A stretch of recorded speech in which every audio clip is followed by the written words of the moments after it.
They told me not to. This game sucks. Everyone knows that. Yet here I am. Why are you bothering to make a video on it in the first place? I just had to know the truth about this game.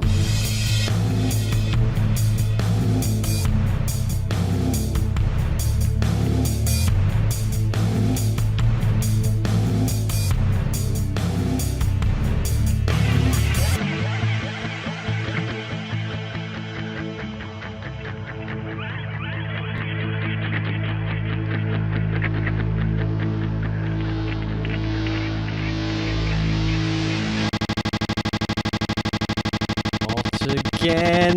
Driv3r, most of you watching probably already know how this story goes. Released in 2004 and labeled as a GTA clone by the press, blah blah blah blah blah. But from an objective standpoint, this has nearly always been the issue with 2000's rivalry between Driv3r and GTA. And while Driv3r might not be forgotten, it seems pretty overlooked for what it is. For one, the game takes on a more modern and some might say an even further movie-like style than its precursors. Not full Getaway, but enough to make you feel immersed in the story. After Reflections got bought out by Atari, they really went all out for this game, hiring Hollywood actors and celebrities to play the characters, such as Michael Madsen, Iggy Pop, Michelle Rodriguez, Jake Canuso, Mickey Rourke, among others. They spent no expense on the advertising either. They put up billboards, advert trucks and TV shorts for this game to be a success. I can't say all the decisions they made were great though, since the game was quite obviously rushed and has some bugs. And yes, I know everyone says it, but it is true. And we aren't even gonna get into the Drivergate scandal. There's now boats, on-foot shooting bits, and bikes. Although they were necessary to progress the story in a few missions, 80% of them could have been cut out, and the game would probably still be just as good. It's not completely terrible, but just feels a bit stiff and unnecessary. And personally, I just couldn't get behind Michael Madsen's voice as Tanner. Got anything constructive to say? I came to find out who wants the cars. That's what I'm here to do. To finish this. How'd you get this? But if you are going to play through just the story and a bit of makeshift filmmaking and free roam, I guess it isn't too bad. And hey, if you play on PC, you get an extra mission.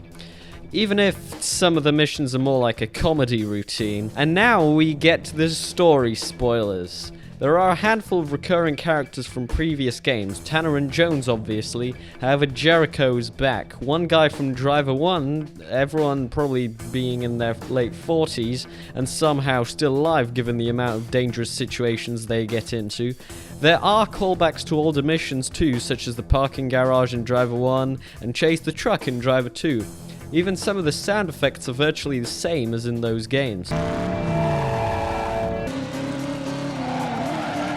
There's a few plot holes here and there, like Tanner waltzing into the villain's hideout and they just accept him with no questioning, or why Jericho clip came from Driv3r 2 at all, and why the hell does Tanner shoot police officers despite being an undercover cop? I mean, no wonder Vauban had enough of his shit. Tanner's response to most cutscenes is just angrily walking out. Getting into the gameplay itself though, there are some nice touches, such as in the Nice map everyone speaks French, and in the Istanbul map everyone speaks Turkish. The locations are faithfully recreated, including some very real landmarks and businesses. Makes you wonder why they couldn't get licensed cars. I mean, I know a lot of them get smashed, but that would be an advantage over GTA for sure, even if the Getaway did it about 2 years earlier. And in both games the main character is framed for killing someone, and they attacked several multicultural gangs. Both have vehicular and on-foot sections, both are extremely like a movie, both have gotten a fair bit of criticism, both have 2 characters you can play as, both games police officers get suspended off the force and are stubborn and persistent, both have a great soundtrack, and they feature real cities faithfully recreated. Oh, Atari, Atari, Atari. In truth though, it's probably just a coincidence, but makes you think, doesn't it? The mission design isn't a huge change, however towards the end of the game they implement a pretty neat dual perspective for both Tanner and Jones's side of the same mission. It's pretty weird, it's only on one, as the concept is only implemented in the third to last mission, and it sucks that it was not expanded upon further. Could you imagine how cool it would be if we got missions from multiple perspectives of other characters too? Alright, well maybe that's a bit too much, but considering how much they experimented in San Francisco, it's not exactly that weird of a move to pull.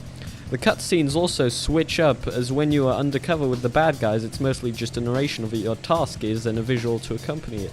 However, with the police, they get a lot more spicy. My name is Mucho Mars are dealing. Second-hand imported Russian cars you bring me. No money, no respect. We'll see how much you're laughing when we break your legs. I said, hang on, wait on. Call up the L station, I got a solution. You need a car wash, I'll pay my debts off. Mucho, what do you say? I'm just a boy from the city. With some nice cinematography, storytelling, narration by Jones, and licensed music, they were predicted to become cult classics to accompany these scenes, which I have to give the game credit for. It really works and feels pretty rewarding after a spree of missions that seem to abruptly end. The intro to the game in particular is breathtaking and pretty cool, along with the first mission perfectly encapsulating the atmosphere of waking up before anyone else. Because if there's one thing this game does well, it's atmosphere. So depending on who you are, this game will very much be a hit or miss for you, and in the case of me, someone who makes video essays about semi-obscure old PlayStation 2 games from the 2000s, I think it's a hit. It faithfully sneaks in references. All in all, if it had been properly finished, it seems like a pretty good last hurrah for the original Driver series and storyline, not just because the game ends on a cliffhanger, showing Tanner's story progression from shooting at the first sign of danger to turning his back on his biggest enemy after the final epic police chase, but because it leaves it open to interpretation for a new generation of driver games to come in, even if only 2 did. Sort of like an alternate universe. I mean, almost every game is plagued by being ambitious, having a handful of hard missions, and having a love-hate relationship with its fans. It's clear that this was intended to be the best of them all. It really is an all-or-nothing situation. The touches to make it unique and stand out show if you take your time playing the game, and even before you get into the game, they have pictures and music in the installer, for crying out loud. And if you take your time, you'll find that most missions have several ways of doing them, and you have to fail a handful of times to get a feel for them, which can result in some properly nail-biting moments when you get near the end of one. Is it going to be a win, or is it going to be a smashed controller? The game was intended to be played on controller, but personally I think the PC controls are pretty good as well, even if they are a pain to set up, with some being used for literally one moment in the entire game. Like, come on guys. The AI is pretty variable. Sometimes it's good, sometimes it's hilariously bad. You can't help but wonder if there's a parallel universe where the game wasn't crunched and they implemented everything they wanted to, and had the time to polish it up, which actually describes the industry today pretty well. So then, if you are looking to play what is essentially a cracked gem in game form, look no further than Driv3r. And this will be Eurika Dude signing off.